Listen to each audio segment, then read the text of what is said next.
Ads versus SEO, which one is better? In this video, I'm comparing both ways of generating leads against 5 criteria so you can see which one is right for you based on your business and your goals. The 5 criteria we'll be comparing them on are: first, speed to get results; 2, longevity, so how long do the results last for; scalability, so how effective is it to scale that marketing channel up; cost structure, so which one is more costly, what are the upfront costs, what are the ongoing costs; and then finally, brand authority. How much enterprise value is this going to build for your business and your brand? By the end of the video, you'll know exactly whether to choose ads or SEO or a combination of both, and I'll show you a tailored strategy for every budget level from $0 to $10,000 plus per month. First off, you should know that I run an SEO agency, but I'm setting my biases aside for this video. And even after working with over 100 local businesses, we've seen massive upside from switching from SEO to ads or vice versa. So I really don't have any skin in the game here. That being said, let's start comparing ads and SEO with the first criteria: speed to get results. SEO, when done right, could take 3 to 6 months to start seeing measurable increases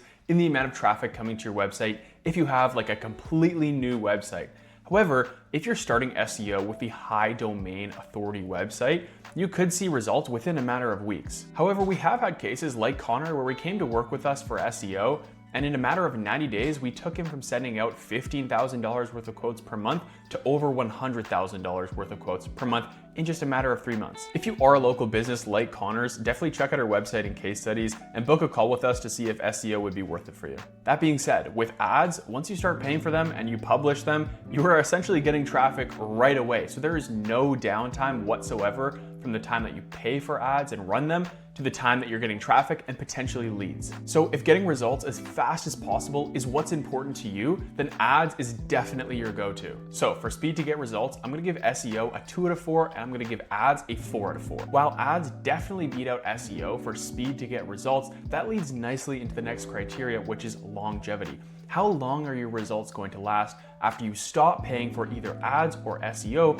or you decrease your budget? SEO is similar to social media in this case. If you're posting content, that's gonna be seen months, potentially years later. Same with the landing pages and blogs that you create on your website. We have clients that are getting leads and traffic from blog posts that we published years ago, back in 2024. And even the clients who are not working with us anymore or have decreased their budget are still ranking at the top of Google months, if not years later. SEO is a long game and it should be played as such. When you put 3, 6, 12 months into SEO to increase your rankings, they won't just drop off overnight if you stop paying for SEO or decrease your budget. So where does ads sit here? Well, if you stop paying for ads, as you can imagine, you're not getting any more traffic, no more leads. And if your business solely relies on ads, then your business dies with it too. However, there is still some long-term value in running ads, in that over the months and years, you'll build up data and information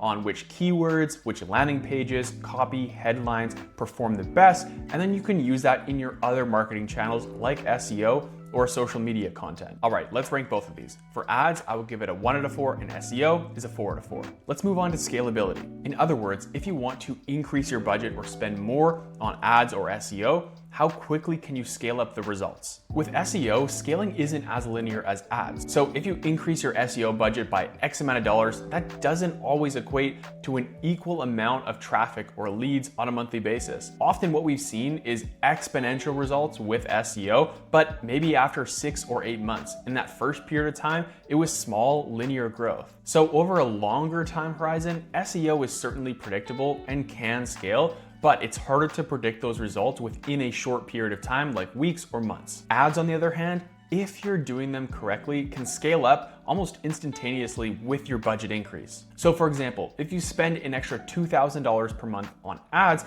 you will get a predictable amount of traffic and leads from that extra spend because you have past data to go off of. So if you're running ads and SEO at the same time and you're looking for the fastest channel to grow and scale with additional inputs, then ads is definitely your best bet, but I've got an extra bit about this at the end that's an important caveat. So SEO, I'm gonna give a 2 out of 4 for scalability, and I'm gonna give ads a 3 out of 4 only because you need an expert, someone who knows what they're doing to scale ads properly. If you're running ads by yourself and you have a baseline understanding of how they work, you will not get additional results just by spending more money. Moving on from here, let's talk about costs.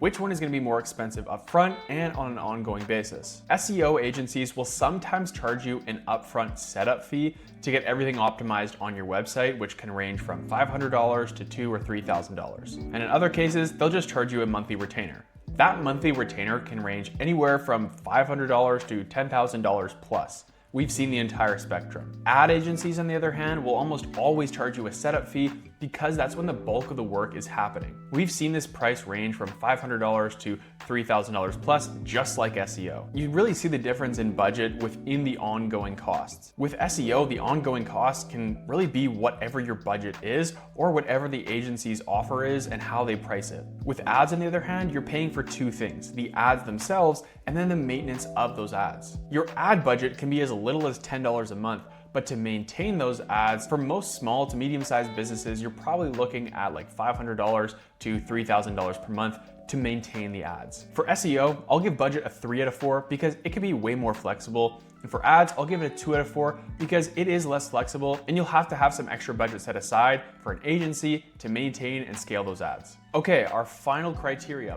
brand authority.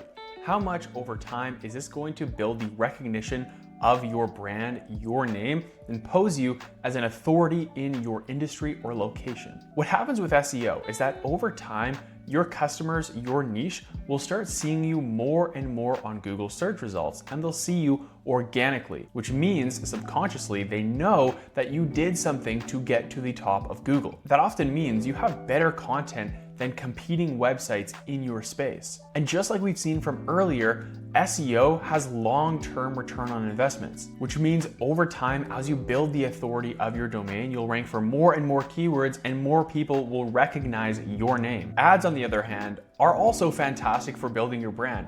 You can get recognition way faster than SEO, just like you saw from earlier in the video. However, with SEO, there's an additional implied authority with someone seeing your website ranking organically because, again, you got there on your own by having better content than someone else. People know when they see a sponsored search result on Google that you just paid to be there. So with SEO, the brand authority over time is a little bit stronger. I'm gonna give both ads and SEO a 4 out of 4 here because there's upsides and downsides to both. They will both build your brand authority strongly over time. But if I were to give my recommendation, we see the best results when companies are doing both ads and SEO, which leads into the strategy. Depending on your budget level, which one should you be choosing? I'm gonna now give you a 30-second budget strategy for every level from $0 per month all the way to $10,000 plus per month. $0 per month. SEO is definitely your go-to. Set up a business profile and get all of your friends and family who can vouch for you to write 5-star reviews on your profile and reference these services and locations that you offer them in those reviews. Set up a website on Wix or Squarespace and then create services landing pages and blogs on the website to get it ranking. Watch this video to see how. $500 to $1,000. You're gonna wanna put all of this into ads, and you probably won't have any budget left over for hiring an agency, so you're gonna be doing this yourself. Start by creating a campaign targeting one specific service in one specific location. With a small budget like this, you do not wanna go broad. For example, if you're an HVAC business, start a campaign targeting heat pump installations in North Vancouver. Be specific as possible. $1,500 to $3,000 per month.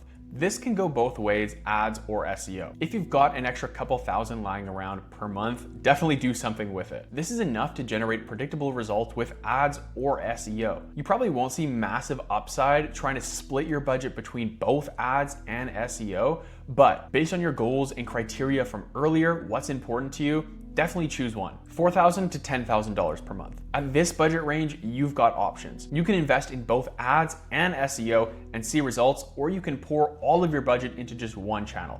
However, I will say at this stage, SEO is definitely a non-negotiable. You're building long-term enterprise value in your business, and you can't really do that without SEO, especially if you're a local business. My recommendation, start with a 70-30 budget split in favor of whichever channel is lacking, and then over time adjust that budget as your goals change for the business and where you want to see growth. $10,000 plus per month. You might think that this is a great position to be in and it's gonna be easy to choose what you do and you can kind of just do anything with your money, but this is actually where a way more in-depth strategy is needed. At this point in your business, you're probably spending on other marketing channels like email, print, organic social media, etc. And investing in just ads or just SEO is off the table at this point. You have to be diversifying your spend to other marketing channels. We've seen it happen before where our clients just invest in ads or they just invest in SEO. And if your ad account gets banned or your business profile gets taken down or your website shuts down, then your entire business shuts down. My recommendation is start with top of funnel and then move down to the bottom. The top is where customers are first gonna see your business. That might be blogs, content, events, social media. Spend 50% on these top of funnel channels and the other 50% should be on the middle of funnel and bottom of funnel where you're educating customers and then closing them. These channels might be SEO, email campaigns, YouTube, meta ads, PPC, a variety of others. Either way, I hope this video was useful and you guys got some value out of it. If you want to see more, definitely check out the rest of the channel, but I'll catch you in the next one.